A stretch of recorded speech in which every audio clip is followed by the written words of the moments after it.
Selamat malam Bapak Ibu yang terkasih dalam Kristus, baik yang berada dalam ruangan ini maupun yang berada di live YouTube. Selamat bertemu kembali pada acara pembelajaran eklesiologi pada hari Kamis 22 Juni 2023 di kelas Sema Adonai yang akan disampaikan oleh narasumber kami yaitu Pak Pendeta Epaphroditus Bakti Satoto. Yang malam ini temanya adalah lanjutan dari Jalan Masuk ke Gereja seri ketiga yaitu beriman. Tema yang sangat menarik untuk kita pelajari dan ketahui. Sebelum acara ini dimulai, mari kita awali dengan berdoa terlebih dahulu. Saya minta kesediaan dari Pak Kemiri untuk memimpin doa pembukaan.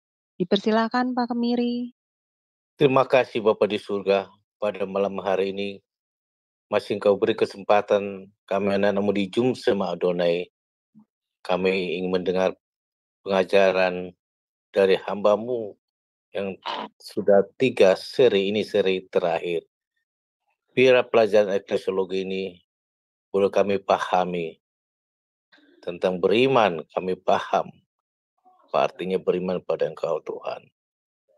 Bapa, Engkau urapilah hamba-Mu Pendeta Epaphroditus Bakti Satoto. Biarlah kata kalimat menjadi rema buat kami mendengar dan bisa mengubah hidup kami lebih hari lebih baik. Dan juga Ibu Aling juga moderator, kau beri dia hikmat memimpin acara ini dari awal hingga akhirnya. Dan IT juga Pak Trinitis juga engkau berkati juga supaya semua acara ini tidak ada gangguan.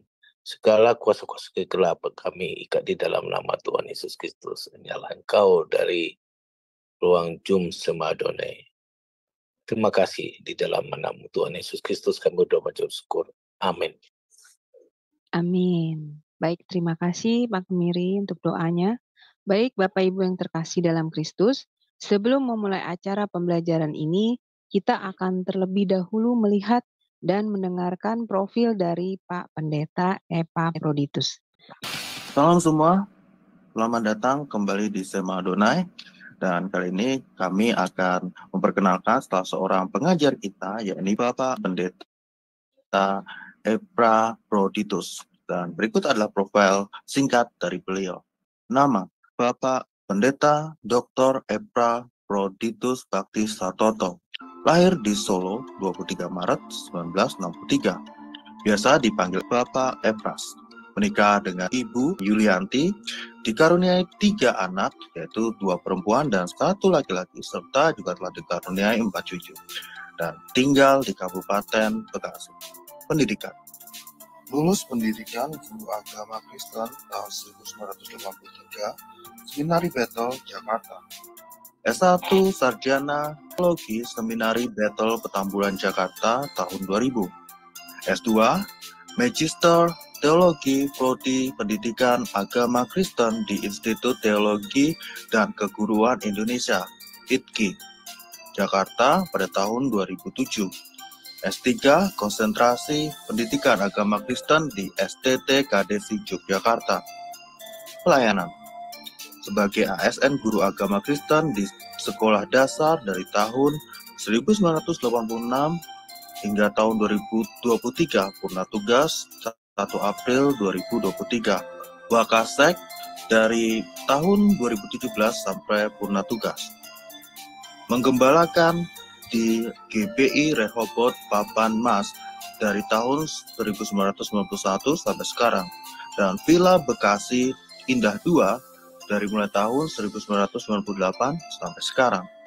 Ketua PGPI, Persekutuan Gereja-Gereja Pentakosta Indonesia, Kabupaten Bekasi, selama 2 periode dari mulai tahun 2012-2022, menjadi dosen di beberapa STT serta mengajar di PPCO. Dari Zoom Sema Adonai terus menyuarakan pengajaran firman Tuhan yang membangun iman. Para narasumber pengajar di Zoom Sema Adonai sangat kompeten dan profesional. Profil dari Pak Pendeta Epaphroditus. Baiklah, untuk mempersingkat waktu, maka Saya akan serahkan acara ini selanjutnya pada narasumber kita, yaitu Pak Pendeta Epafroditus. Dipersilakan, Pak. Terima kasih, Bu Sama-sama, Erling, Pak. untuk berikan kesempatan untuk saya berbicara tentang iman. Nah, kita sudah memasuki poin seri 3 pertemuan kelima ini. Masuk gereja, jalan masuk ke gereja itu jalan masuk dalam persekutuan dengan Tuhan. Itu melalui pertobatan, lahir baru, panggilan, lahir baru, pertobatan, dan juga malam ini kita bicara soal iman. Iman dalam perjanjian lama itu dari kata emunah, dari kata dasar aman. Yang pertama memiliki arti memegang teguh kepada janji. Berarti di sini menganggap bahwa Allah itu yang teguh atau yang kuat. Nah, memegang teguh di sini bukan hanya dalam pikiran atau akal, melainkan dengan segenap hati dan cara kehidupan sesuai dengan firman-Nya. Kalau dia memegang teguh akan firman, berarti dia hidup dalam firman itu. Kalau dia memegang teguh, jangan ada padamu Allah lain di hadapanku, jangan membuat bagi patung yang menyerupai apapun yang menyembahnya, jangan menyebut nama Tuhan Allahmu dengan sembarangan, ingat dan kuduskan hari Sabat. Berarti dia akan mengasihi Tuhan. Ya, itu kan dalam Matius 22 ayat 37, kasihlah Tuhan Allahmu dengan segenap hatimu, dengan segenap jiwamu, dengan segenap akal budimu. Itu kan ringkasan dari hukum pertama sampai keempat. Kalau memegang teguh berarti dia menyembah Allah sebagai satu-satunya Tuhan yang harus ditaati. Memegang teguh. Ya, kalau dia memegang teguh Taurat, Taurat itu Torah pengajaran. Ya, jangan hormatilah ayah ibumu, jangan membunuh, jangan berzina, jangan menaikkan saksi dusta, jangan menginginkan barang sesamamu, jangan mencuri 8, ya, jangan mencuri terus 9, jangan menaikkan saksi dusta. Berarti dia memegang teguh di sini berarti dia konsekuen dengan apa yang ia pegang. Sebab yang ia pegang itu menjadi pedoman. Taurat itu kan jadi pedoman, jadi cermin. Itu fungsi Taurat. Jadi pagar. Kalau dia beriman di Taurat dalam arti etika, berarti dia mengasihi Tuhan dengan segenap hati dan mengasihi sesama seperti dirinya sendiri dalam Matius pasal 22 ayat yang ke-40 itu, atau 39-40. Itu artinya memegang teguh. Jadi kalau orang beriman kepada Tuhan berarti dia konsekuen dengan apa yang ia pegang. Dia harus tetap komitmen dengan apa yang pegang. Daniel 1 ayat 8.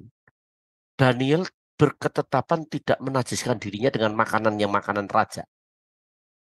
Sebab orang Yahudi punya makanan-makanan yang ini yang najis, ini yang tidak.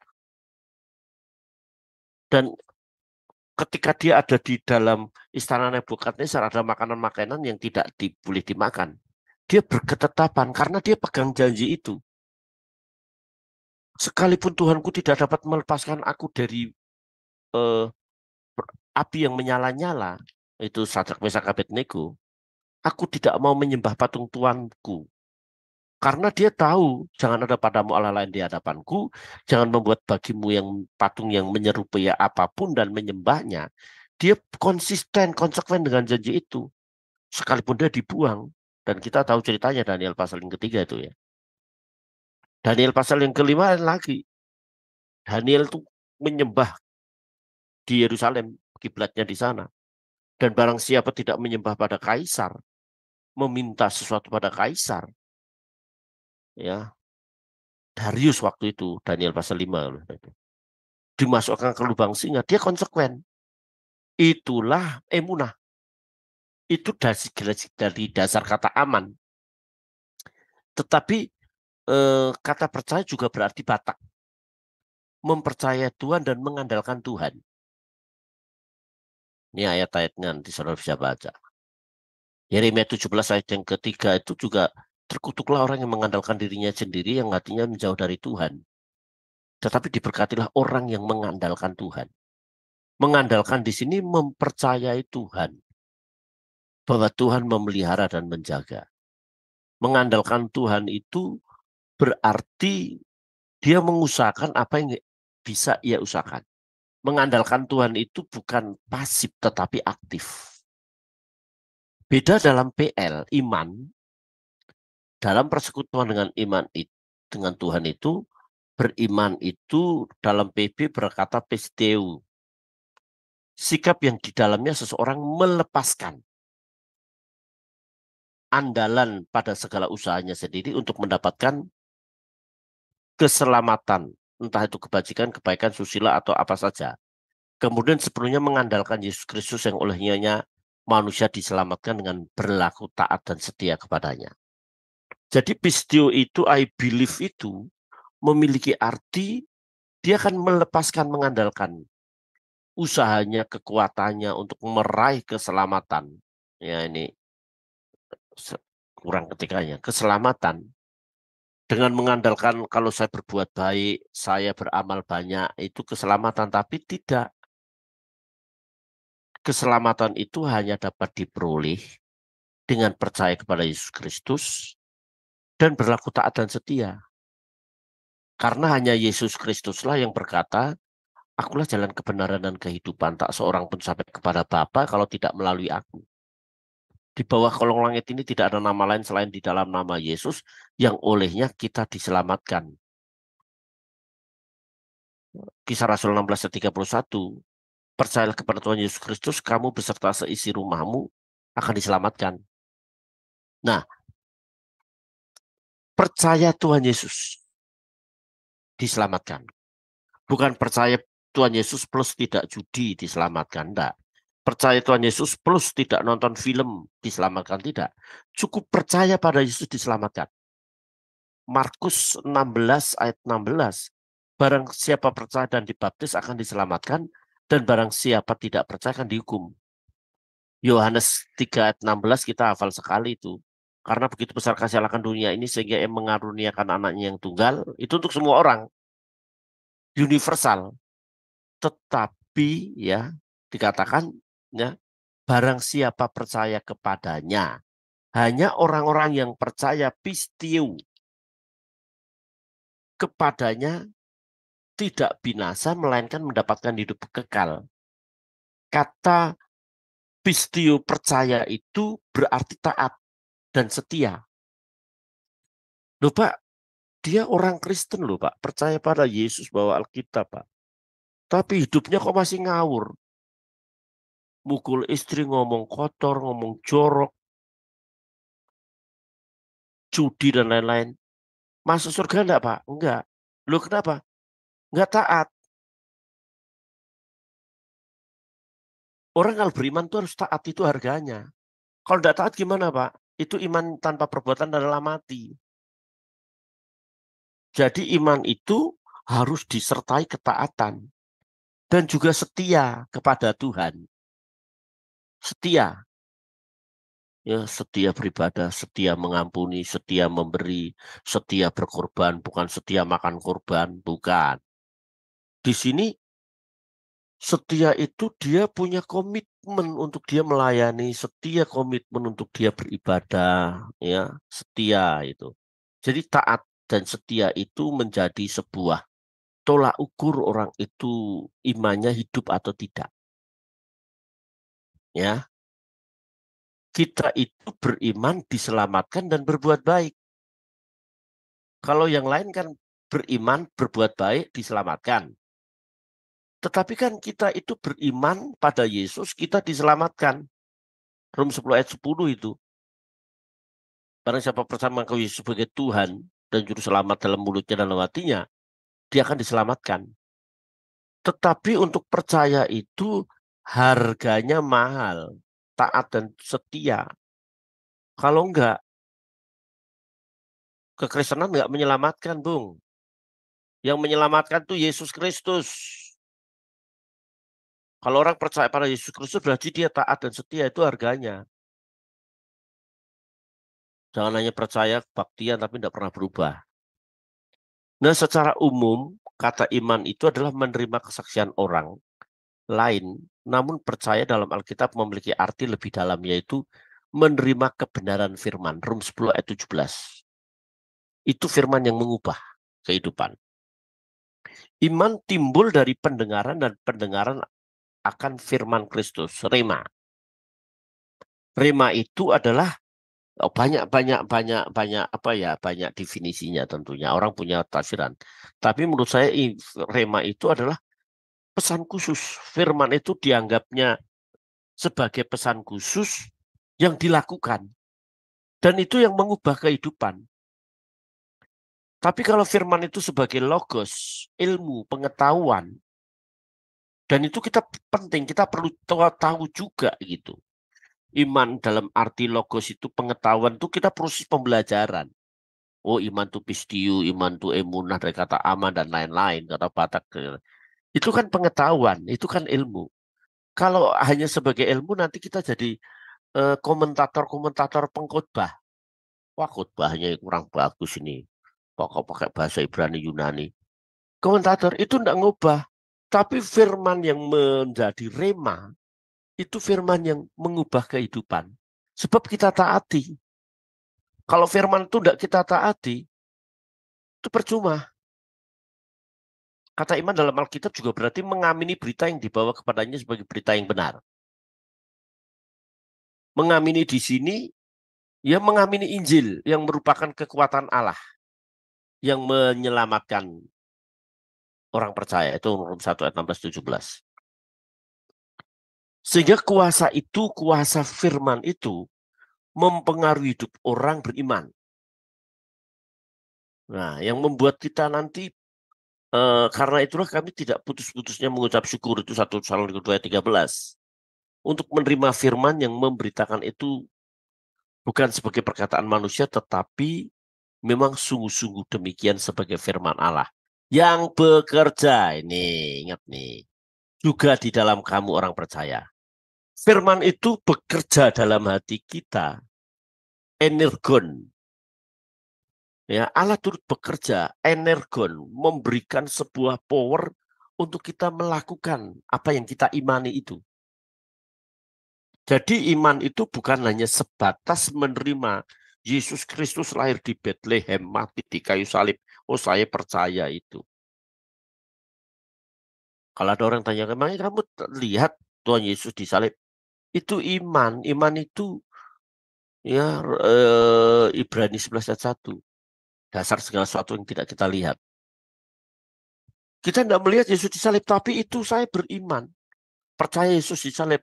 You boleh ngomong Yesus tidak disalib, terserah you ngomong. Tapi saya bicara firman Allah. Firman Matius, Markus, Lukas, Yohanes. Nggak mungkin mereka bohong bareng-bareng Yesus disalib. Nggak mungkin. Nggak mungkin mereka bohong berjemaah.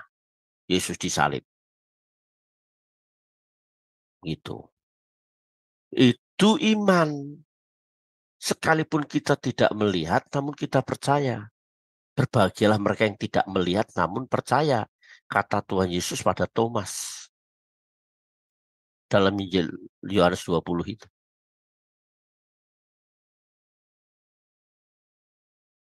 Beriman adalah cara bereksistensi dari hidup yang baru. Oleh karena roh artinya hidup yang baru dikuasai oleh Roh Kudus.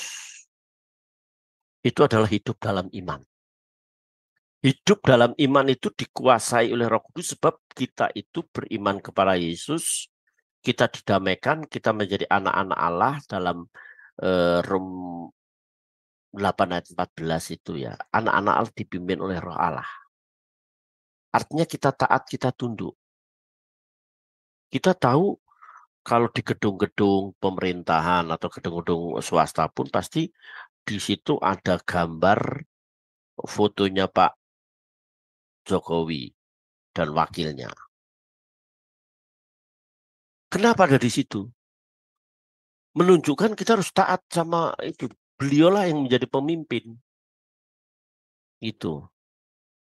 Nggak mungkin di situ ditaruh Presiden Amerika. Cara Pak Presiden Jokowi di mana kita taat, kita tunduk.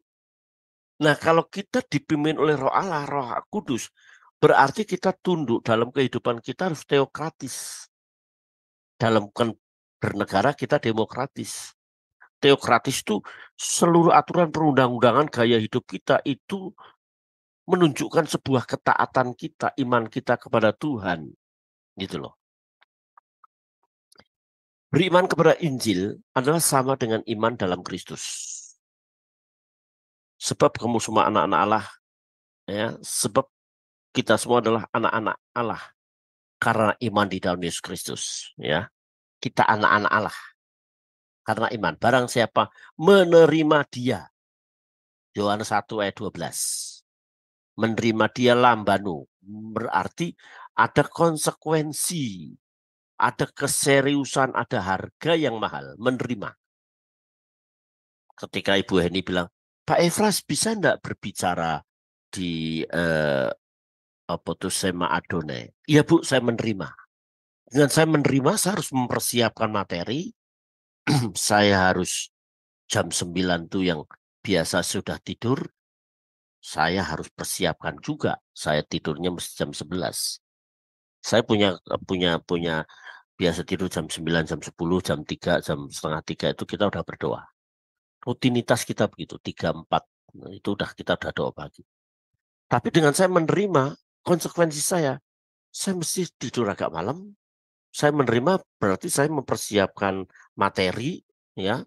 Yang hari ini kita bicara soal iman, minggu depan kita akan bicara soal alat keselamatan, minggu depannya lagi bicara soal pemerintahan gereja, minggu depannya lagi syarat-syarat seorang diakon atau diakonos, kemudian minggu depannya lagi akan bicara soal-soal panggilan gereja.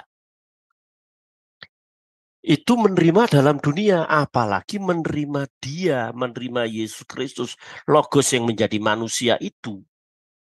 Ada konsekuensi, ada tanggung jawab.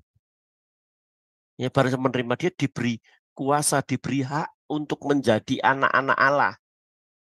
Yaitu teknosteos, yaitu anak-anak yang mewarisi kerajaan Allah. Wih, dasar saudara. Mana ada ajaran agama yang lain begitu? Nggak ada. Coba berikan kepada saya. Nggak ada. Kita anak-anak Allah. Nanti ada orang nyeletuk. Nah, kalau kita Allah beranak ya Pak. Itu STUPID. Emangnya kalau ada, saya pernah gitu. Si pegawai negeri ada yang beli gitu. Dan beranak ya Pak ya. Emangnya anak muridnya beranak. Gituin. Anak kuncinya beranak. Anak gawangnya beranak. Itu kan terminologis itu. Dan teologis. Itu bicara terminologi. Itu kalau bicara teologis lagi nanti saya menyimpang dari iman. Tapi saya bicara soal kita anak-anak Allah, teknosteos. Itu anak-anak yang mewarisi kerajaan Allah. Jadi kalau kita mewarisi kerajaan Allah, kita beriman kepada Tuhan, gaya hidup, karakter, sikap, perbuatan kita harus sesuai dengan kerajaan itu. Kan kita sudah bicara kerajaan itu Basilia. Dalam pertemuan-pertemuan kita pertama itu. Beriman dalam Kristus berarti hidup dalam persekutuan dengan Kristus. Itu pertama. Membangun hubungan dengan Tuhan. Gairah semangat untuk bersekutu dengan Tuhan itu mesti harus membara. Biarlah rohmu menyala-nyala dan layanilah Tuhan. Kita bukan hanya sebatas berdoa, mau makan, mau tidur, mau jalan, punya masalah berdoa, teriak-teriak sama Tuhan. Bukan itu. Dimanapun juga kita membangun hubungan dengan Tuhan dalam perjalanan. Kalau saya bawa mobil atau saya naik Vespa atau motor, saya menyanyi. Itu udah membangun hubungan kita dengan Tuhan. Jelas kalau kita membangun hubungan dengan Tuhan, Tuhan itu kudus, kita harus hidup kudus. Kalau Tuhan itu baik, kita harus berbuat baik. Gitu. Persekutuan dengan Tuhan. Sehingga kita semakin lekat, semakin dekat. Kita sensitif. Gitu loh. Hidup dari iman berarti hidup dalam persekutuan dengan Kristus, sedang hidup dalam persekutuan dengan Kristus sama artinya dengan hidup dalam persekutuan dengan Roh Kudus, sama itu. Persekutuan kita dengan Kristus itu harus berdampak dengan persekutuan kita dengan sesama, saudara.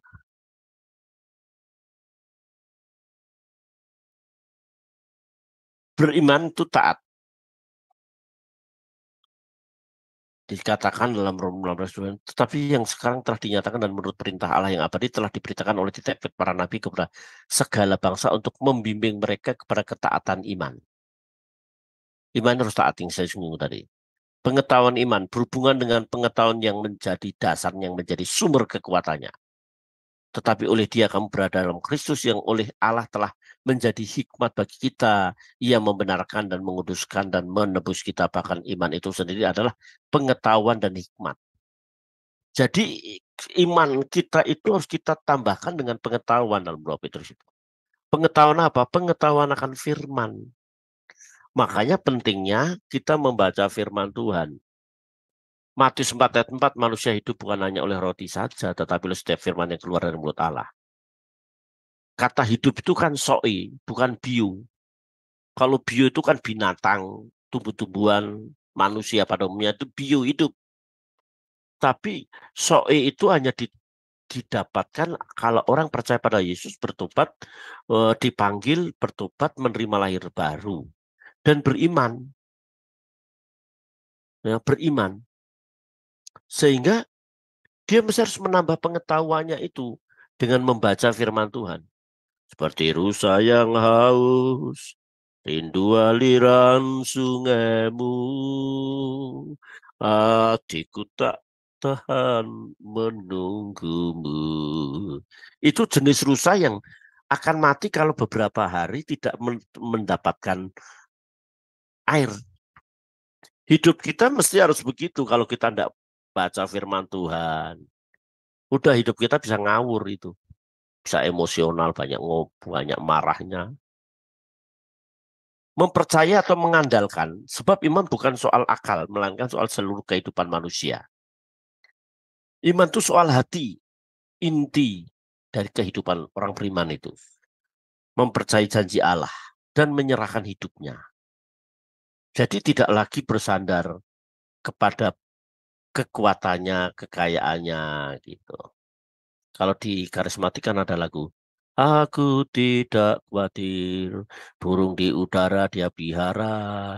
Aku tidak khawatir, bunga di padang dia hiasi. Aku tidak khawatir, apa yang ku makan, minum, pakai, kan lagunya gitu. Tetapi kalau orang tidak beriman, atau orang beriman yang tidak taat, aku tidak khawatir, tabunganku di bank masih banyak, itu ya. Aku tidak khawatir, deposito ada di mana-mana. Wah, kalau begitu duniawi itu, saudara. Bukan berarti kita tidak boleh punya deposito dan tabungan, kita harus. Kalau bisa, usahakan mesti harus begitu. Unsur-unsur iman itu harapan. Ya, tadi saya tidak baca ini ya. Ini unsur-unsur iman. Unsur iman ya, bentar. Unsur iman itu taat tadi. Unsur iman yang kedua pengetahuan, menambahkan pengetahuan. Unsur iman ketiga itu mempercayai atau mengandalkan. Berharap, itu unsur iman. Jadi kalau orang beriman taat, orang beriman itu belajar, orang beriman itu mengandalkan Tuhan, berharap. Ya, itu unsur selanjutnya. Harapan karena iman diarahkan kepada Kristus, maka iman dihubungkan juga dengan harapan. Sebab Kristus adalah sasaran harapan Kristen bersamaan dengan iman dan pengetahuan. Pengharapanku hanya Yesus saja yang mati atas Golgota. Itu harapan. Ya, Yesus itulah satu-satunya penolongku yang sungguh, nyanyinya begitu. Tapi habis ke gereja pergi ke dukun. Waduh, itu membuat Tuhan muak itu. Lagunya itu. Demikianlah hidup orang baru adalah suatu kekuatan serta suatu kepastian. Sebagai hidup yang berpangkal pada iman dan berada dalam harapan, maka hidup yang baru itu memberikan kemenangan. Jadi kita so pasti yakin kita masuk dalam kerajaan surga.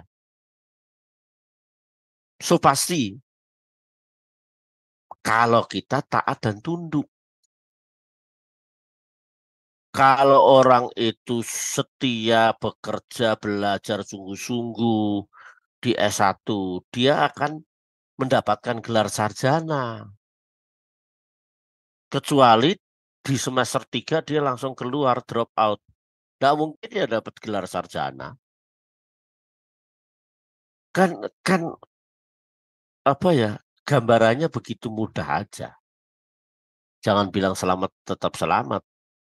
Betul selamat tetap selamat selama dia dalam Kristus. Kalau dia tidak dalam Kristus, wassalam aja. Nah, tanggung jawab orang beriman. Satu, beriman itu adalah menerima iman. Iman itu anugerah. Jadi menerima. Setelah menerima itu kita bertanggung jawab dengan mempertumbuhkan iman. Ya, iman harus bertumbuh. 1 Petrus 2:2. Jadilah bayi yang baru lahir yang ingin susu yang murni dan rohani, yang olehnya kamu diselamatkan. Yang olehnya kamu bertumbuh dan diselamatkan. Kalau tidak bertumbuh bagaimana, Pak? Ya tidak diselamatkan. Kalau tidak bertumbuh, imannya mati. Loh Pak Pendeta bisa ngomong begitu Pak? Itu orang yang disalib Tuhan Yesus Kristus itu gimana Pak? Hari ini juga kamu akan masuk dalam Taman Eden. Saya yakin orang yang disalib Tuhan Yesus itu dia udah kenal Yesus. Kenal dalam tanda kutip, mengerti. Dia hidup pada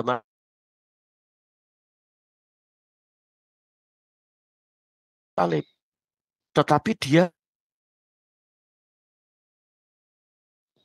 Maaf Pak Epras, suaranya hilang Pak. Iya, maaf Pak, suaranya hilang.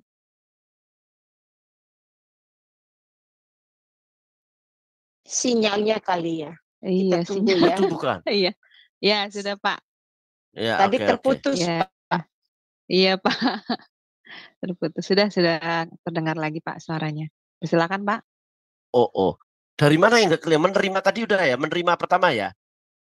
Iya, masuk yang kedua Pak, bertanggung Bertanggung jawab. jawab. Ya, Kalau kita sudah menerima, kita bertanggung jawab dan mempertumbuhkan iman. Itu tugas kita. Kita tidak bisa berdoa, Tuhan tambahkan iman kepadaku, terus iman kita kuat. Enggak. Baca kitab suci, doa tiap hari, doa tiap hari, doa tiap hari.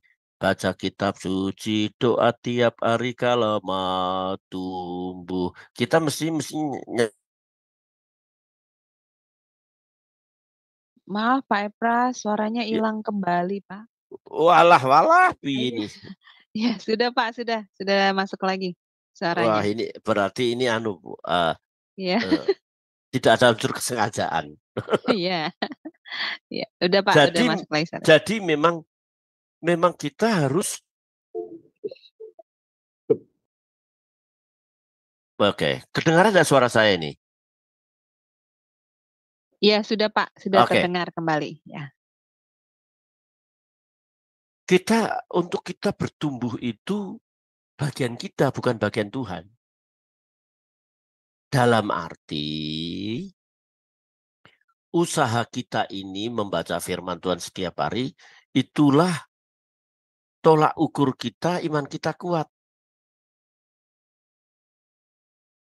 Terus mempertahankan iman.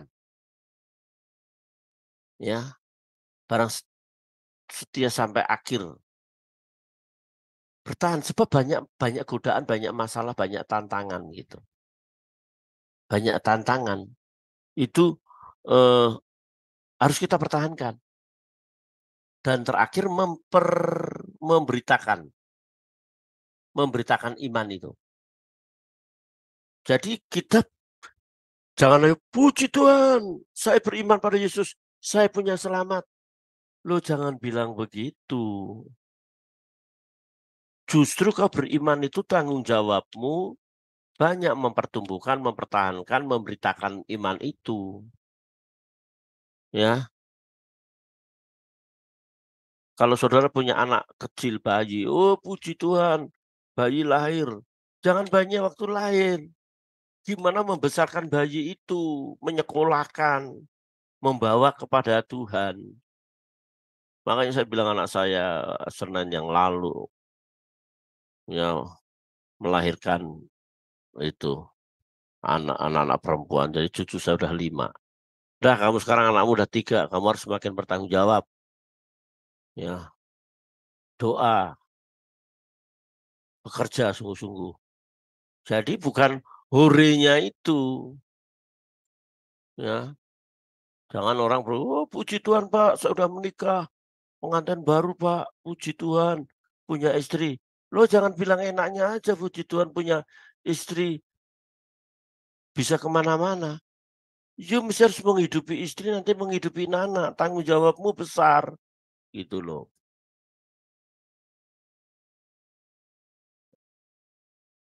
Iman dan pengetahuan. Iman dan pengetahuan itu saling menambah. Pengetahuan iman adalah kehendak Tuhan. Ya, mengerti iman kehendak Tuhan. Iman bukan hanya soal akal, melainkan seluruh kehidupan manusia, karena iman merupakan soal hati yang tadi sudah singgung. Pengetahuan di sini mengerti kehendak Allah, telema. Telema itu apa yang di yes, di mau Tuhan, apa yang dapat dinikmati Tuhan. Kalau saya kemarin dari Lampung ya, waduh makanannya enak itu. Ya, dikasih makanan enak dan lain-lain dari Lampung. Tapi kalau saya di tempat lain dikasih makan enggak enak, ya saya enggak bisa menikmati. Walaupun itu makan, tapi saya enggak nikmati, memang saya enggak suka.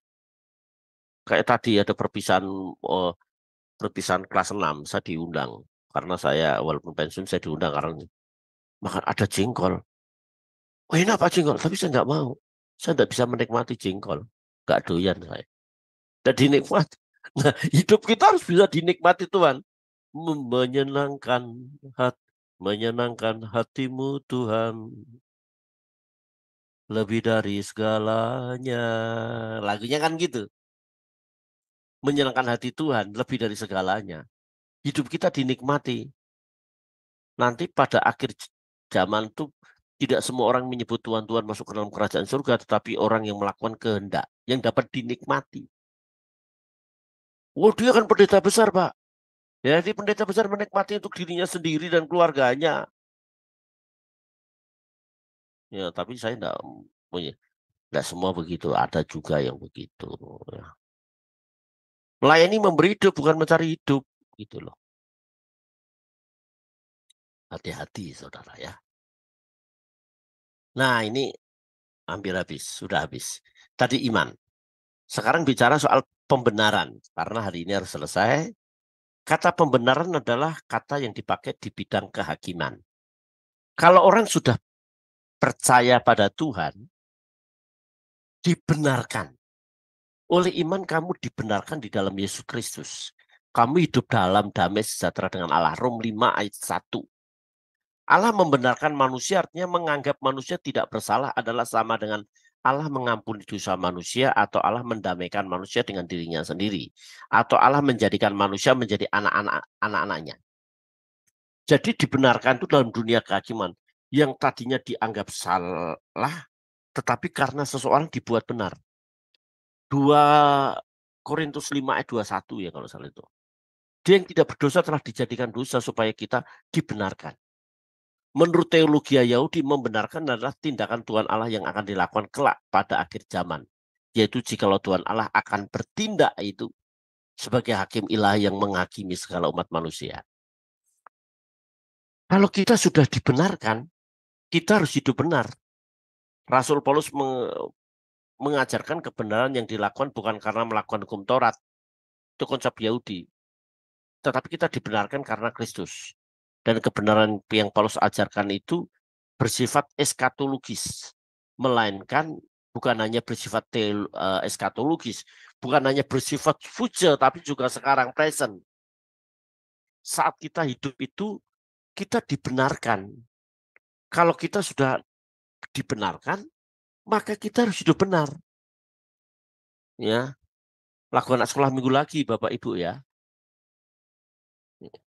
Tuhan angkat dosaku dan buang ke laut, biur, buang ke laut, biur, buang ke laut. Tuhan angkat bebanku dan buang ke laut. Ya sudah dibuang ke laut. Dan dilakukan lagi. Buang ke laut, biur, dipancing lagi. Berbuat dosa lagi. Oke. Menurut, nah ini pengudusan. Jalan masuk gereja itu juga kudus. Pengudusan adalah karya Allah yang menguduskan orang beriman di dalam Kristus. Jika Allah telah menguduskan orang percaya, maka konsekuensi orang sudah yang dikuduskan terpanggil untuk menjaga kekudusan dengan hidup kudus. Kata kudus berasal dari kata gados, yang artinya disisihkan dari dosa dan diperuntukkan untuk sesuatu yang mulia. Kalau hidup kita itu sudah dikuduskan, hidup kita hanya menyenangkanmu, senangkanmu. Hanya itu kerinduanku, menyenangkan Tuhan. Dan setiap orang harus berusaha untuk mewujudkan hidup kudus. Dengan tidak hidup dalam dosa dan kehidupan yang diperuntukkan kepada Allah yang telah menguduskannya. Haleluya. Amin. Habis. Saya serahkan. Puji Tuhan. Baik, terima kasih Pak Proditus untuk materi yang telah dijabarkan pada kami malam ini, sehingga memberi kami pengertian yang benar akan kehendak Tuhan bagi diri kami. Baiklah, sekarang baik untuk pengumuman selanjutnya, besok di kelas kami hari Jumat tidak ada pembelajaran dikarenakan para narasumber kami mempunyai kepentingan yang lain. Terima kasih. Baik, kita sekarang masuk akan tanya jawab dan diskusi. Tapi terlebih dahulu mohon Bapak dan Ibu untuk meraise hand jika ingin bertanya agar lebih tertib. Dipersilakan Bapak dan Ibu ingin bertanya. Atau menambah juga enggak Ya, apa-apa. atau menambah Ya, juga Pak boleh. Efras kurang begitu Pak ya. Ya Iya. silahkan, kita itu namanya sharing ya Bu ya. Betul Kan Pak. dosen itu bukan segalanya tahu, pasti ada yang kurang ya. Bu Heni pasti Iya, ini Pak Efras kurang ini, boleh. Ya, iya, bukan dikoreksi tapi ditambah. iya. Betul Pak. Kita kan ini kan Iya, sesi diskusi dan sharing tanya iya, jawab ya Pak ya. Ya iya, baik iya, kalau iya, belum iya. ada Itu kayaknya ada Nah, pertanyaan di dari live chatting ya deh. di live chat ya. Oh ya sebentar saya Iya. lihat ini Pak. Tadi dari Ibu Yuli Sabto Aji. Ya, Itu dia Bapak bertanya itu, Bapak. Pak. Oh Bapak ya, Bapak Yuli Ya. Sabto Aji. Pak Yuli ini bertanya, menurut Pak Epras, manakah doktrin yang benar? Apakah iman percaya Kristus keselamatan bisa hilang, atau sekali diselamatkan pasti masuk kerajaan surga? Iya, dipersilakan Pak Iya, Epras untuk menjawabnya. oke. Kalau saya boleh mengilustrasikan yang seperti saya katakan tadi, bahwa keselamatan itu adalah hasil dari kita beriman kepada Tuhan. Itu future, nanti eskatologis. Bagaimana kita meraih itu? Kita harus konsekuen, konsisten, memegang teguh. Yang namanya memegang teguh, itu jangan dilepaskan. Makanya iman itu bertumbuh, beriman, memegang teguh, dan mempertahankan. Kalau dia itu ilustrasi yang saya katakan tadi, dia masuk S1, sarjana ekonomi, dia bakal calon sarjana ekonomi. Kalau dia sungguh-sungguh serius. IP-nya 3,9 cum laude. Dia kalau tekun, pasti dapat. Sekali masuk tekun, pasti dapat sarjana. Dan menunaikan tanggung jawab. Sekali selamat, tetap selamat. Kalau dia dalam Kristus dan hidup kudus, hidup benar, iman. Tetapi keselamatan itu bisa hilang kalau dia masuk ke mahasiswa kuliah, tapi drop, dia tinggalkan. Dia percaya kepada Tuhan Yesus Kristus. Wah, setia, rajin gitu. Tapi umur 30 kok kayaknya belum ada yang melamar saya ya. Truk aja punya gandengan, masa saya enggak punya gandengan, begitu kan? Akhirnya ada yang melamar dari tetangga sebelah. Dia tinggalkan Tuhan Yesus. Hilang keselamatannya. Karena dia enggak konsekuen. Begitu Ibu jawabannya. Iya, seperti itu. Iya, bagaimana Pak Yuli? Jelas ya? Pak Yuli Pak Sabto Yuli. bagaimana dari Solo? Aduh, kota kelahiran Iya, saya nih Pak ini. coba saya. Ya, Pak Yuli bagaimana? Jelas Pak? Iya, Oke. terima kasih Pak Epras. Shalom semua Shalom, Ya, teman-teman yang ada shalom. di Nah, Iya, Iya. memang saya sedang berpikir karena ada Calvinisme dan Armenian ya. Terus antara sekian orang ini di sekian pandangan ini mana yang benar gitu loh. Tapi kalau secara pribadi memang saya masih mencari-cari identitas tentang keselamatan itu. Cuma memang saya lebih cenderung ke jawaban ke Pak Epras ya. Artinya bergaya Armenian ini. Iya, jadi nih. kalau menurut pendapat saya seperti itu Pak Epras. Jadi memang seperti Paulus juga bilang, peliharalah keselamatanmu gitu loh. Dan satu lagi saya juga berpikir tentang ketika Tuhan tidak mengenal kita sebagai orang percaya karena kita membuat kejahatan. Jadi ada 2 ayat itu yang membuat saya dan juga ada penambahan dari beberapa hamba Tuhan yang menyatakan bahwa keselamatan itu bisa hilang. Kira-kira Itu dalam 1 Korintus pasal 15 dikatakan ketika itu bahwa kalau imanmu tidak menjadi sia-sia. Lah betapa enaknya kalau orang itu sekali selamat terus dia berbuat dosa. Itu Ibrani pasal 6 itu menyalibkan Tuhan yang kedua kali menginjak salib. Itu kan mempermalukan malah, mempermalukan Tuhan. Tetapi kalau ditanya mana yang benar?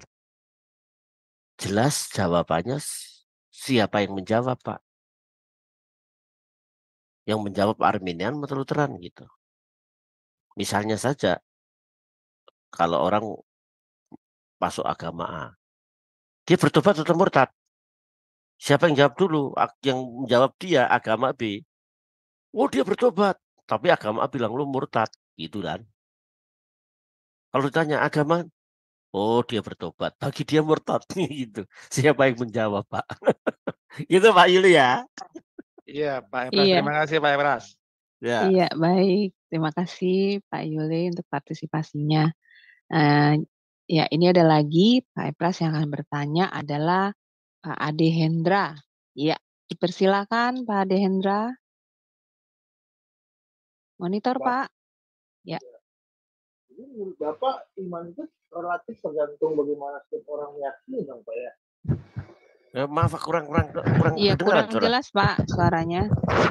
Jadi iman itu tergantung kepada bagaimana setiap orang masing-masing meyakininya Pak ya? Ya, meyakini Yesus Kristus Pak. Dan melakukan. Bapak beriman bahwa bahwa dengan iman kita itu kita bisa memindahkan gunung. Yesus mengatakan itu. Bapak beriman Memindahkan gunung dalam tanda kutip gunung apa ini? Gunung masalah. Kalau ayat ini mau ditafsirkan secara letterlek atau harafiah, sebab Alkitab itu bisa ada yang letterlek, ada juga harafiah, juga ada kiasan.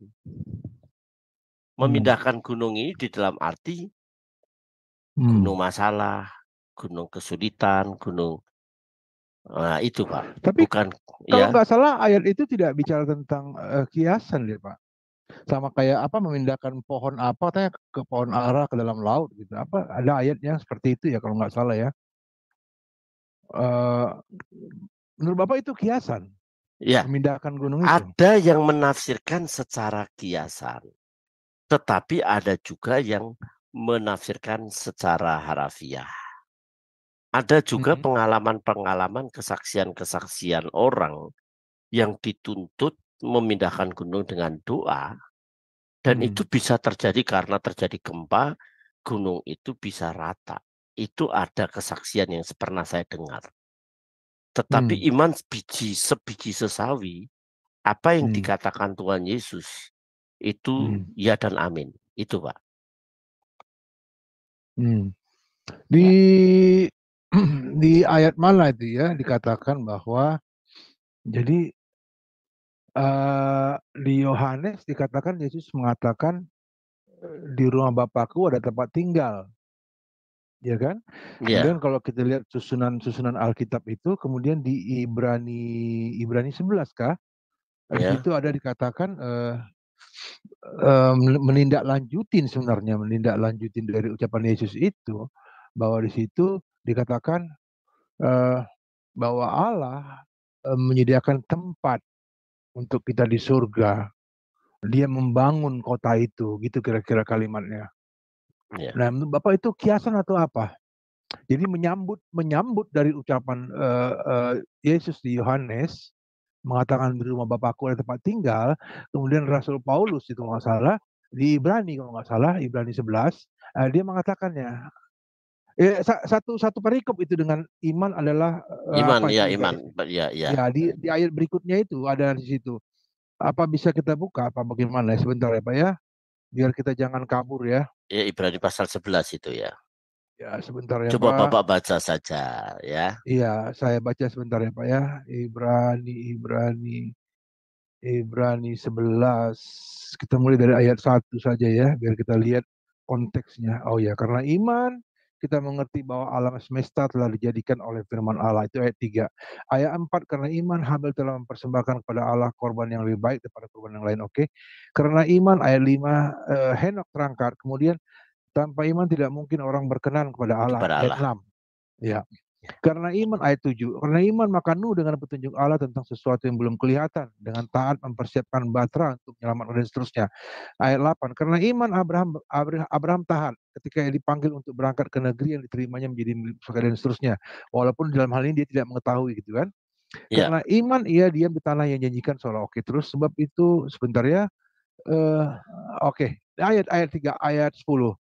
Sebab itu ia menanti-nantikan kota yang mempunyai dasar yang direncanakan dan dibangun oleh Allah. Jadi ya. sebenarnya ini menyambut dari Ayat itu bicara soal Yohanes. Abraham ya. Konteksnya Ya, konteks Abraham itu. iya. Jadi Abraham di sini meyakini dia ya bahwa dia Ya, bahwa sebab ia menanti-nantikan kota yang mempunyai dasar yang direncanakan dan dibangun oleh Allah. Jadi Abraham meyakini bahwa Tuhan akan membangun suatu kota yang direncanakan dan dibangun oleh Allah sendiri. Sebenarnya ayat ini kalau saya lihat ini menyambut dari pernyataan Tuhan Yesus di Yohanes berapa Yohanes itu? 14 ayat 3. Iya, di rumah Bapakku ada tempat tinggal kan gitu Iya, kan? Jadi iya, kalau kita lihat susunan Alkitab itu, maka ayat ini menyambut itu sebenarnya. Jadi ya, Paulus di sini mengingatkan kembali itu sehingga muncul ayat 10 itu. Dia menanti-nantikan dasar kota yang punya dasar yang direncanakan dibangun oleh Allah. Nah, pertanyaan saya kepada Bapak, ya, benarkah Allah akan membangun kota yang akan memiliki dasar yang dibangun dan direncanakan oleh Allah? ya. Kalau Itu konteks pertanyaannya. ayat itu tadi konteks ayat eh, tentang Abraham, Iya. kota-kota Kanaan, ya, yang baru gitu, kota Hmm. yang gitu. Tetapi Hmm. dalam Yohanes 14 ayat yang ketiga, itu ayat yang pertama, janganlah gelisah hatimu, percayalah kepada Allah, juga percayalah kepadaku, karena di rumah Bapakku banyak tempat tinggal. Iya. Kenapa Yesus berkata begitu? Iya. Yang pertama, mereka itu kan takut berpisah dengan Tuhan, karena Tuhan akan mati. Dan kematian itu bukan perpisahan, tetapi kematian itu merupakan awal kehidupan kekal. Satu kali di rumah Bapakku. Kalimat ini adalah kalimat gaya antropomorfisme. Gaya yang dimana manusia mengerti. Kalau Hmm. pakai gaya bahasa surga, Hmm. manusia tidak mengerti. Maka dalam Alkitab itu ada banyak gaya-gaya bahasa kayak Allah menyesal, ya, Allah Hmm. apa ya, cemburu. Itu gaya-gaya bahasa antropomorfisme yang manusia bisa menangkap, tetapi dalam arti luas berbeda. Itu dalam terjemahan lain tidak diterjemahkan rumah, tetapi diterjemahkan satu tempat yang luas. Hmm. Ya, satu Hmm. tempat yang tidak terbatas. Ya, Hmm. jadi itu gaya bahasa yang manusia, yang murid-muridnya tahu. Tapi intinya satu perkara bahwa Hmm. manusia itu bukan hanya di dalam dunia ini perlu kediaman, tetapi di balik kematian pun juga dia perlu mempersiapkan kediamannya, yaitu dalam kerajaan surga melalui Hmm. keselamatan dalam Yesus Kristus. Gitu Pak Ade, Pak Indra. Hmm. Jadi menurut Bapak Allah akan menyediakan suatu kota yang memiliki dasar itu adalah suatu kiasan atau metafora atau emang itu real maksudnya ke depan? Ya, saya percaya di balik kematian itu Allah menyediakan tempat bagi kita. Apapun namanya, entah itu kota, langit baru dan bumi baru, atau Hmm. surga, itu Hmm. satu tempat dipastikan Tuhan menyediakan kita. Ya, Jadi Tuhan akan menyediakan kota. Bapak yakin? iya, saya yakin Tuhan menyediakan tempat bagi orang yang percaya kepada Tuhan, Ya. yang beriman Soalnya dan melakukan tugas. soalnya kalau kita lihat nanti di Wahyu 20 kalau nggak salah, di situ ada kota, ada dasarnya dari batu-batu mulia. Apa itu kiasan kah itu atau memang itu real maksudnya? Menurut pandangan Bapak ada? Ya, itu tulisan Paulus di Pulau Patmos. Iya. Tulisan Paulus di Pulau Yohanes di Pulau Patmos itu dia melihat apa yang dapat ia lihat, yang juga dapat dimengerti oleh manusia yang tadi. Nah, menunjukkan betapa megahnya, betapa hebatnya kota yang nanti akan disiapkan bagi orang-orang yang menang. Itu kalau dalam ketujuh gereja itu, barang siapa menang dia akan mendapat ini, barang siapa menang akan mendapat mahkota, barang siapa mendapat pohon kehidupan dan lain-lain. Tapi so pasti kita percaya Tuhan pastikan tempat kota, Jadi, ya. jadi dikatakan di situ kan ada kota, ya kan, ada dasarnya, ada gedungnya, ada jalannya. Menurut Bapak itu kiasan atau real yang dilihat Yohanes itu? Itu emang itu yang dilihat atau itu sesuatu yang khayalan menurut Bapak? Bagaimana tuh dia melihatnya real? Dia lihat real. Kalau enggak real dia, kalau khayalan bayang-bayangan tuh enggak. Dia real lihat nyata. Dan itu Ya. menunjukkan masa yang akan datang, orang yang beriman kepada Yesus Kristus dipastikan dia hidup dalam kemegahan yang diilustrasikan jalannya dari emas, dari mutiara dan lain-lain. Ya. Begitu Pak Indra. Ya, jadi itu kota panjangnya 2000 setelah kita hitung, Pak. Panjangnya itu 2400 km. Itu kira-kira jarak dari Medan ke di Pulau Jawa itu ada satu kota itu bisa kita lihat segitu panjangnya. Lebarnya juga segitu. Masuk akal nggak menurut Bapak dalam konteks ini? Panjangnya 2400 km setelah kita hitung, lebarnya juga 2400 km setelah kita hitung. Ya, begini Pak. Wahyu itu kitab apokalipten, penyingkapan sebuah tabir, di mana di dalamnya itu ada angka-angka yang merupakan simbol yang kita tidak, yang saat ini jelas saya tidak menjawab karena itu simbol-simbol perlu dipelajari. Itu simbol-simbol dalam arti tidak sesuai dengan tidak sesuai dengan itu berapa meter dan lain-lain. Kalau itu hanya dibatasi meter, surga apakah hanya segitu? Itu hanya simbol-simbol yang mesti kita harus banyak belajar dari situ. Gitu Pak jawaban saya. Jadi Bapak nggak Baik. yakin itu kota itu? Ya, Pak maaf Pak Ade Iya Hendra, tadi untuk selanjutnya next ya untuk yang lain karena nanti nggak kebagian Pak. Jadi sudah enggak, dijelaskan Bang Pus, ya. kita satu hal kita Sudah fokus. dijelaskan. Enggak, Tadi kita kan Bapak itu membagi kan kepada yang yakin lain. ada kota. Maaf ya Pak, ya, ini ya ada bukan kota kelas Pak. perdebatan, tapi Ada ini kelas kota, Gimana, Pak. Pak? Ada kota. pembelajaran. Ada kota pasti itu. Kita yakin Pak, udah. Tapi untuk besar dan tidaknya, berapa panjangnya, ya nanti Tuhan yang sediakan. Gitu Baik Pak. Pak Epras. Ya, baik kita lanjutkan kepada penanya yang lain yang sudah menunggu ya, yaitu Pak Kemiri. Dipersilakan Pak Kemiri. Monitor Pak Kemiri. Salam Pak Iya. Pak Proditus. Haleluya. Salam Pak Semuk Shalom, Lala. shalom. Mudah-mudahan bergairah. Aku hanya komentar aja untuk Pak Semuk Lalang. Ya kalau saya sih, iya betul persepsi saya itu manusia itu melihat satu kota, tapi nggak tahu kalau udah di surga itu apakah itu sama dimensi kita manusia itu kota atau kalau kita udah dalam tubuh kemuliaan itu persis sama atau tidak, halalu alam ya. Oke, Nah, nggak itu perlu diperdebatkan lagi. gaya antropomorfisme Pak. Gaya yang dimengerti, bahasa yang dimengerti manusia kota. Entah Iya. nanti di sana kayak apa?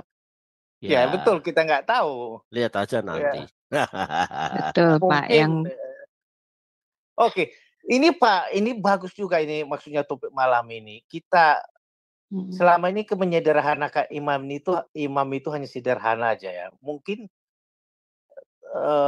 begitu gampangnya kita membaptiskan orang udah bilang percaya pada Tuhan. Padahal kalau bilang itu seperti perumpamaan di Tuhan ataupun kata-kata Paulus juga di jemaat itu masih banyak orang percaya itu maksudnya tidak beriman. Dalam arti konteksnya saya bilang gini, sama seperti firman Tuhan yang jatuh di batu itu ya, kelihatannya ya tumbuh, ya kita definisi kita mungkin di situ udah kita bilang beriman ya, tapi kalau tahu-tahu lahirnya lenyap, nah seolah-olah kita bilang hilang keselamatan, ya betul kamu saya mungkin di sini kita salah di persepsi semua tentang iman, kita harus satu bahasa. Kalau kita lihat saat ini begitu luas sekali, iman itu bukan hanya sederhana itu seperti kita menerima tumbuh padahal hati kita berbatu-batu udah kita bilang percaya.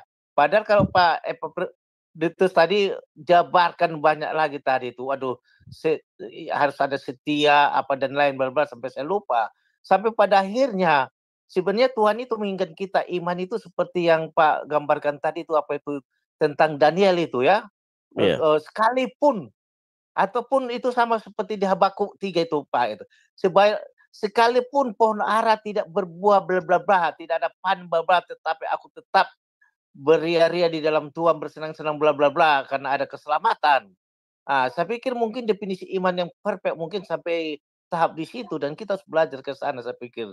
Jadi memang konteks yang dibilang seperti Pak Yuli itu mungkin juga yang bilang hilang keselamatan bla bla ya, memang harus kita buat dulu definisi iman yang sebenarnya di mana. Nah, kalau saya lihat pengetahuan saya Bapak ini tambah pengetahuan saya, definisi iman itu banyak ya, maksudnya lebih dalam lagi ya, nggak sederhana yang saya pikirkan selama ini. Itu aja komentar saya Pak Proditus.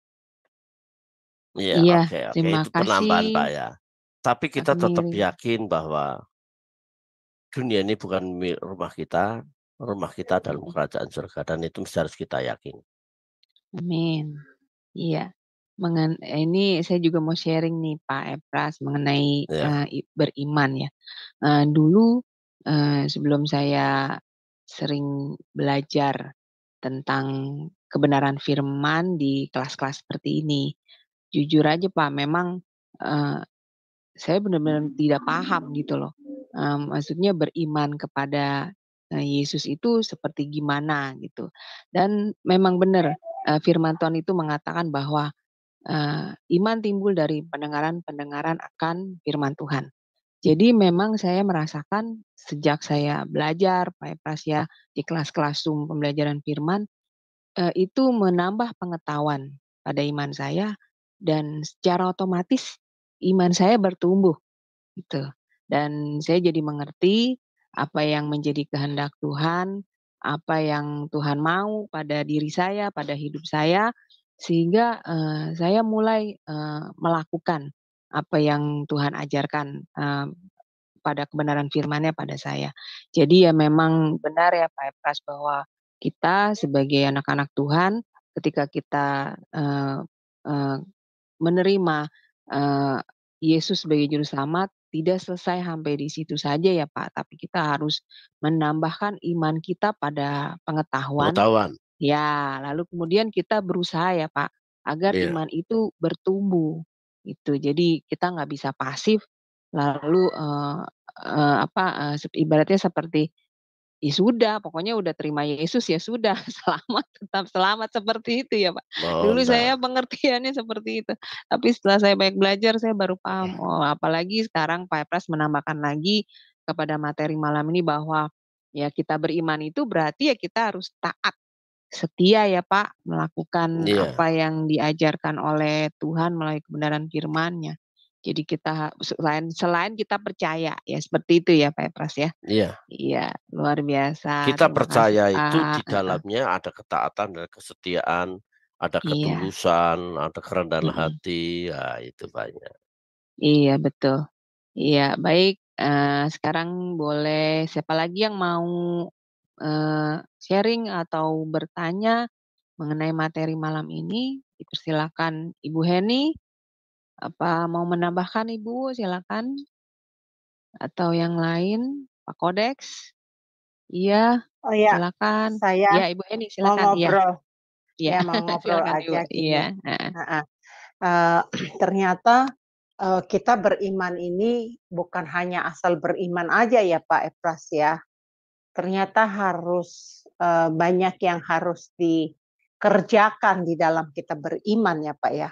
Iya, Termasuk kita kan kami sekarang kan lagi kuliah nih Pak di RBO ya. iya, Sama Sis Aling juga lagi kuliah iya, gitu kan. Nah, kami juga mau menjalani iman kami itu betul-betul nggak keliru, jadi tidak menafsirkan sesuka hati gitu kan. Nah, alangkah sedihnya saya melihat banyak sekali anak-anak Tuhan yang cerdas, cerdas, bagus, pinter. Dari mana saya tahu cerdasnya? Logikanya jalan. Tadi contoh lah Pak Hendra itu. Saya udah tahu dia siapa dia gitu ya. Nah, cuman sangat disayangkan sekali dia mau belajar firman Tuhan itu sendiri. Dia nggak mau belajar melalui institusi pelajaran. Ya kayak kita waktu Pak Epras kan guru sekolah ya.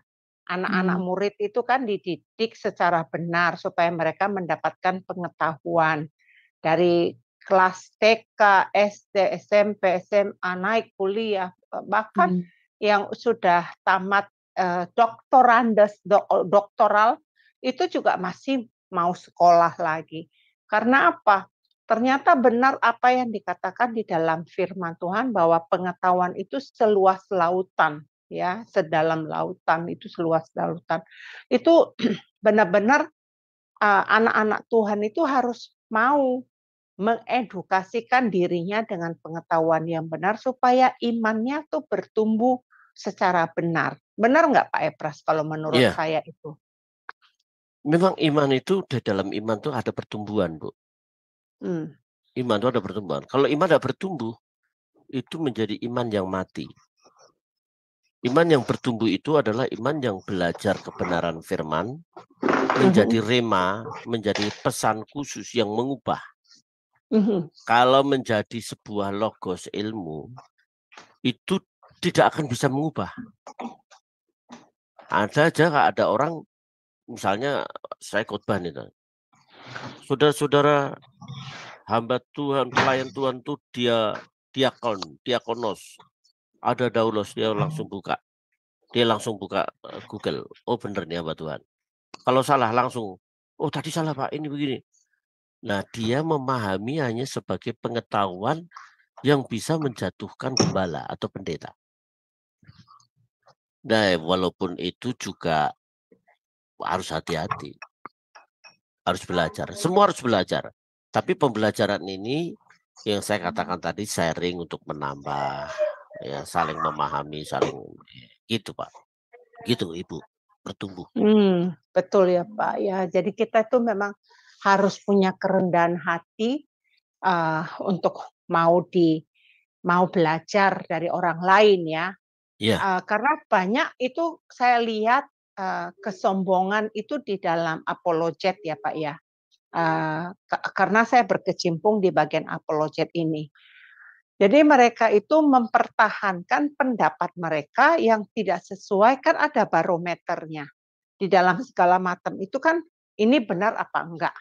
Contoh, saya waktu membuat kue, ya saya ada resep. Nah, dilihat saya berhasil membuat kue itu, ya kalau sukses kan gitu. Nah, demikian juga untuk seperti firman Tuhan. Jadi jadi intinya gini, sebenarnya menurut saya nggak salah kalau mau belajar firman itu sendiri, nggak salah.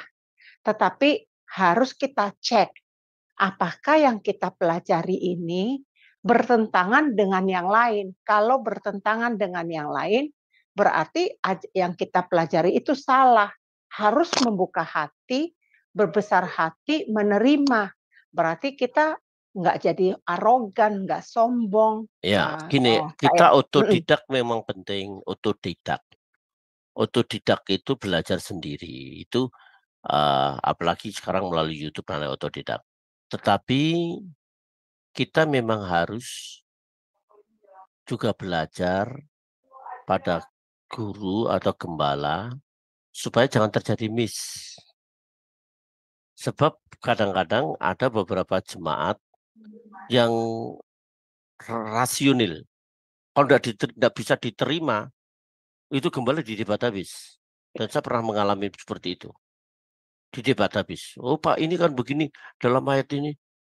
Ya sudah, kalau debat kusir tidak selesai-selesai, saya gitu. Itu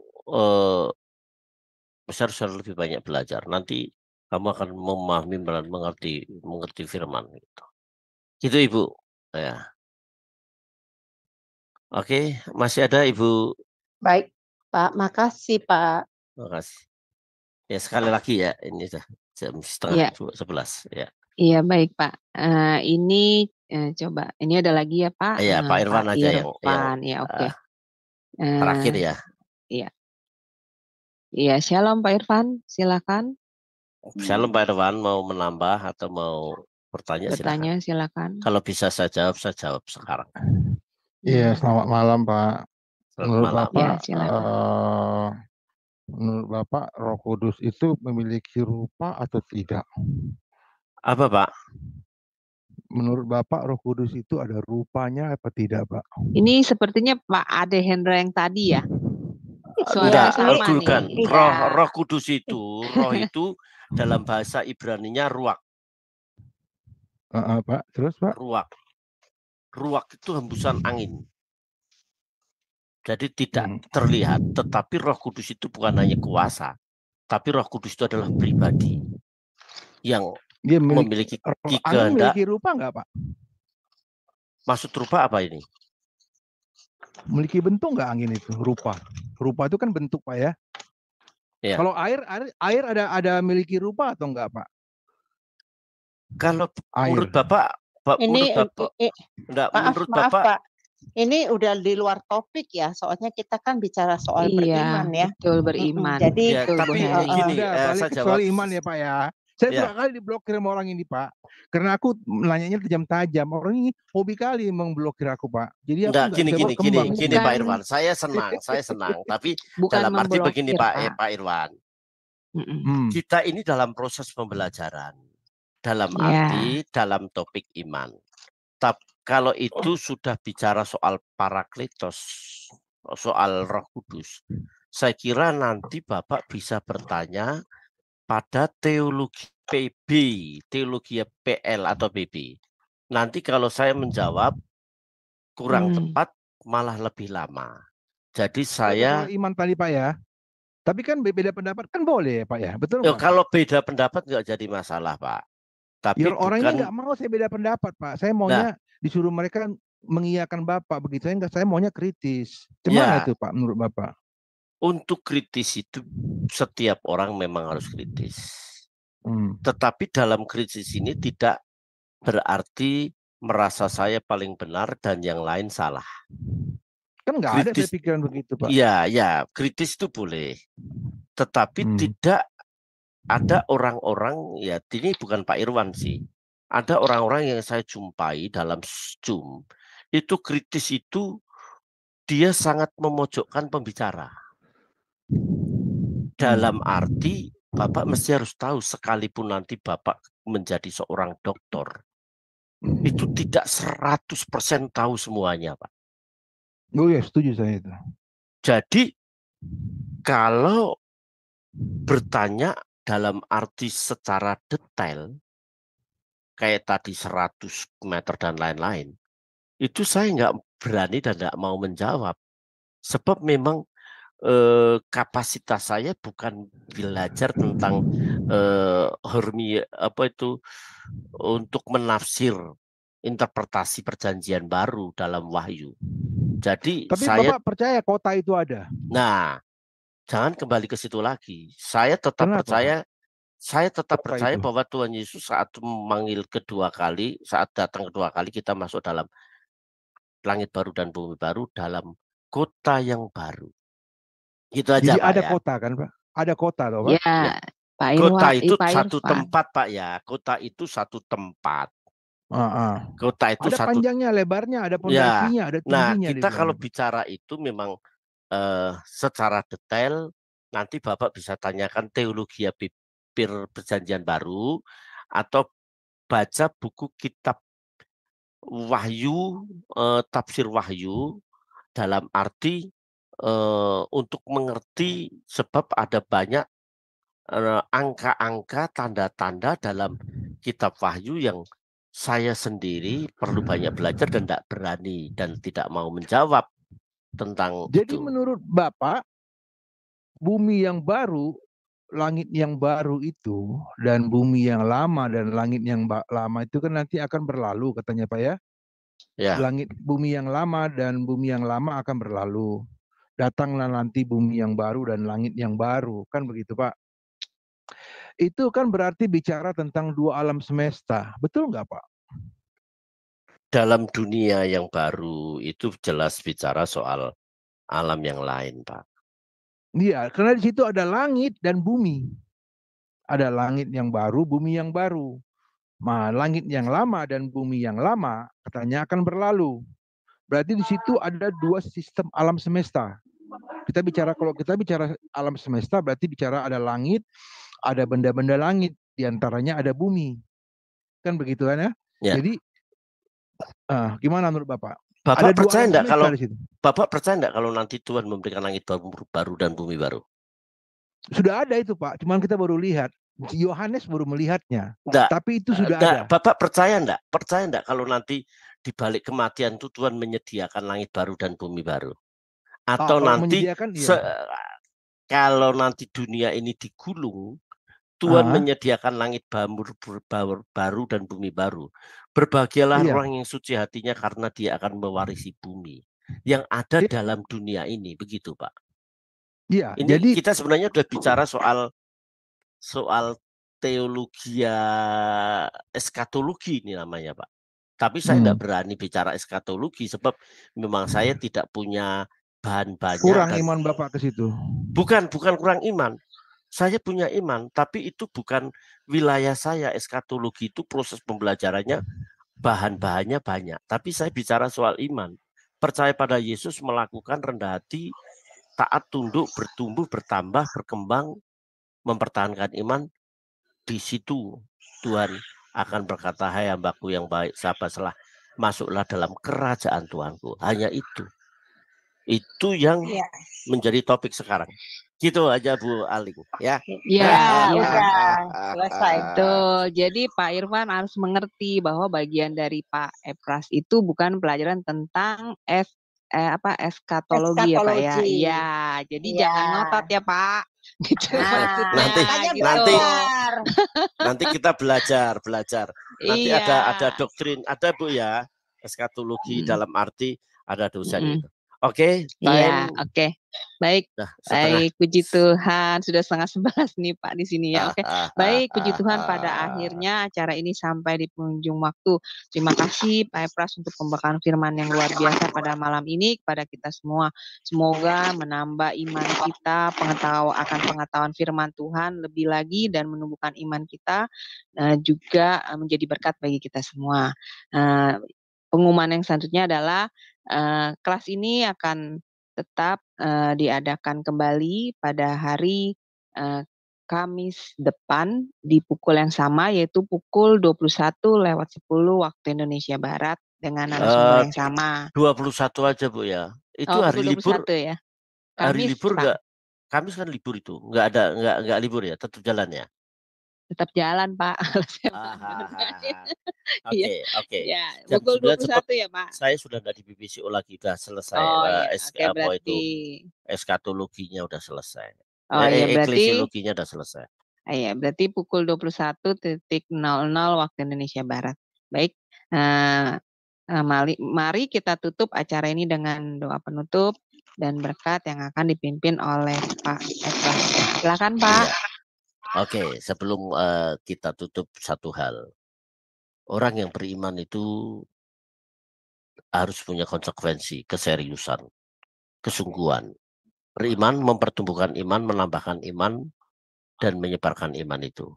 Dan iman itu kita harus hidup dengan iman. Artinya hidup dipengaruhi oleh iman itu, yaitu firman Tuhan. Yuk kita berdoa. Betapa kami bersyukur atas pembelajaran kami bahwa iman kepada Kristus untuk mendapatkan keselamatan bukan otomatis, tetapi ada harga yang harus kami bayar. Taat tunduk kepada Tuhan, setia loyal kepada Tuhan. Dan melalui iman itu kami bertanggung jawab mempertumbuhkan iman. Dan kami terus mempertahankan iman itu. Dan memberitakan iman itu untuk orang-orang di sekitar kami. Berkati stakeholder Sema Adonai, hamba tidak sebutkan satu persatu. Namun semua yang terlibat, moderator yang ada, Tuhan memberkati. Dan kami tahu ini pekerjaan Tuhan, bukan pekerjaan manusia. Ini pekerjaan Allah yang dipercayakan kepada hamba-hamba Tuhan. Tuhan memberkati setiap orang yang mendengar, baik yang ada di tempat ini maupun yang melalui YouTube. Tuhan memberkati mereka. Sebentar kami mau beristirahat, Tuhan jaga kami, bangunkan kami dalam kesehatan yang sempurna untuk melanjutkan pengabdian kami kepada Tuhan. Kiranya damai dan sejahtera dari Allah Bapa dalam Kristus Yesus, serta persekutuan Roh Kudus menyertai saudara sekarang sampai Maranatha dalam nama Yesus. Kami berdoa. Amin. Amin. Puji Tuhan. Terima kasih Pak Epras untuk pelayanannya. Semoga Tuhan berkati Tuhan lebih memberkati, dan Tuhan berkati semuanya. Ya, Tuhan berkati. selamat. Saya live dulu ya. Amin. Iya, terima Ya, kasih Bu. Pak. Ya. Selamat malam Bapak Selamat Ibu malam, semua. Tuhan Selamat berkati. istirahat. Tuhan berkati.